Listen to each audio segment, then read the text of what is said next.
Unaishi labda ukweni ama unaishi kwa wazazi, nia yako ikoje katika upande mzima wa kwenda kujitegemea na wewe ukawa ni mfano chanya kwenye watu ambao wamekuzunguka. So nia ya kwanza tunaanzia hapo kwamba wewe mwenyewe binafsi una hiyo nia ya kutaka utegemewe na uache kutegemea watu ama ikoje?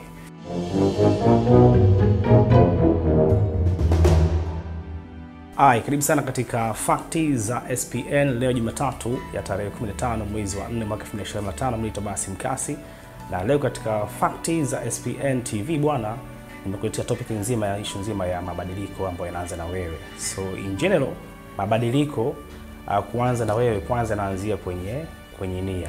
Ukifuatilia kwenye historia za watu wengi wamefanikiwa duniani, wote karibia 80% ya watu wafanikiwa duniani walianzia kwenye nia.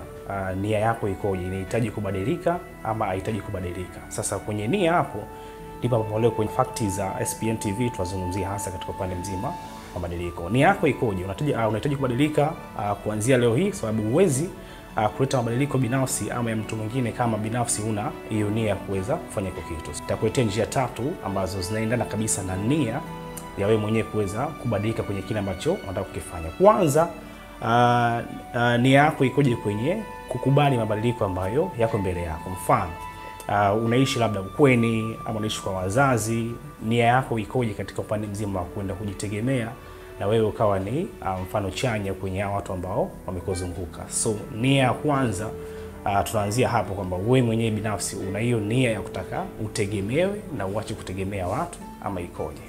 Njia ya pili katika mabadiliko haya katika engo hiyo ya nia ni kwamba uthubutu wako. Nia unayo, lakini uthubutu ukoje kwenye kufanya hilo jambo. Mfano, unaishi na watu, lakini hao watu labda wanakuuliza kila siku unahitaji kufanya shughuli gani ama biashara gani, tukupe mtaji ama tukuwezeshe uweze kufanikiwa. So tukusaidie katika engo gani, biashara gani, kazi gani? So uthubutu wako wewe unaanzaje? Una uthubutu wote wa kufanya biashara? Una uthubutu wote wa kufikiria kazi? Una uthubutu wote wa kugeuza ile fursa kuwa chanya? Hiyo pia inaingia katika mabadiliko. Na nia ya 3 katika engo ya mabadiliko ni issue nzima ya idea.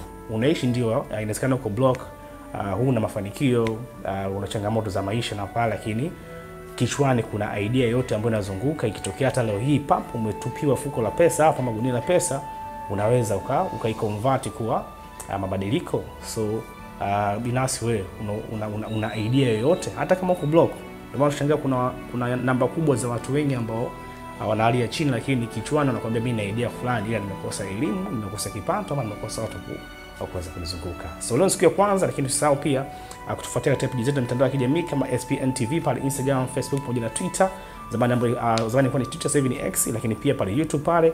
Usisahau pia kusubscribe channel yetu ya SPN TV. Leo sababu ni siku ya kwanza nimekuletea hizo 3. Kesho pia nitakuongezea zaidi na zaidi. Mimi Tobias Mkasi, hii hapa ni SPN TV.